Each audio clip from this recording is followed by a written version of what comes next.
Et donc là, je suis en train de travailler sur le capteur en kit. Donc l'idée, c'est vraiment de faire le modulaire avec toutes les pièces qui pourraient venir dans Le la boîte. modulaire, c'est un petit capteur à monter soi-même, conçu par les ingénieurs d'Atmosud et par Paul Vuarambon de l'asso Aircarto.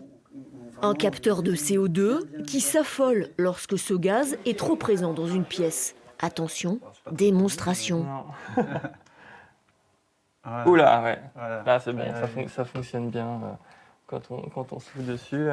Il va mesurer la qualité de l'air en mesurant deux polluants qui sont les particules fines, ces petites particules, ces petites poussières qu'il y a dans l'air en suspension, et le CO2 qui est ce gaz qu'on va émettre quand on respire dans une pièce fermée notamment.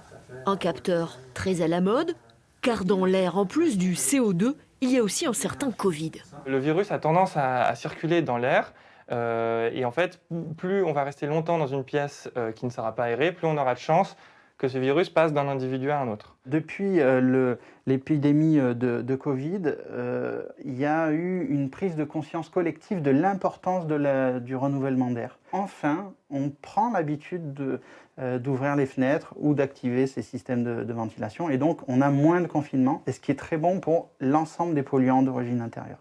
Donc là, on a les 5 modules pédagogiques qui sont prêts. On a les câbles qui vont avec pour les enfants. Et puis, le petit beeper qui va là. Des capteurs que l'éducation nationale préconise d'installer dans les écoles.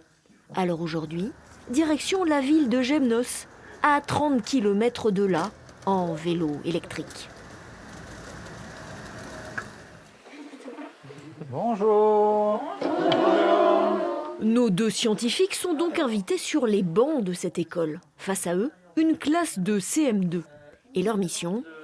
Vous allez vous-même brancher tous les petits éléments avec une batterie, un petit écran, une petite sonde de mesure. Et avec les appareils, Allez, on peut ouvrir la boîte. À l'intérieur, il y a plusieurs choses. Vous pouvez une petite séance pédagogique. Tu vois, ils sont là. Car rien de mieux pour comprendre que de fabriquer soi-même. Le plus, tu vas venir le mettre ici en bas et le moins ici sur le... Concentré et motivé, la classe fabrique donc Un calculateur de CO2. Moi, j'appelle ça comme ça. Une machine qui va nous permettre de mieux voir la qualité de l'air. Quand ça bip, en gros, il faut ouvrir les fenêtres parce qu'il y a trop d'air pollueuse dans la classe. C'est la partie la plus sympa du projet, de construire ces capteurs. C'est ce moment où on est là ensemble et on fabrique ces capteurs ensemble. C'est assez chouette, ouais. Je vais partir dans chacun des groupes. Maintenant, place à la fabrication d'un plus gros capteur. C'est lui qui va rester dans la classe. La ville en a commandé 30. Yes, bravo, c'est connecté. Le déclencheur, c'est le Covid, mais nous y avons vu un intérêt pédagogique par la suite et nous avons équipé toutes les classes de notre commune. Tout est branché et on va pouvoir aller l'installer là-bas. 10 000 €, installation comprise. Attention, c'est le moment du test final. On va aller le brancher là-bas. Oh, CO2 1400. Il ne reste plus maintenant qu'à aller ouvrir les fenêtres.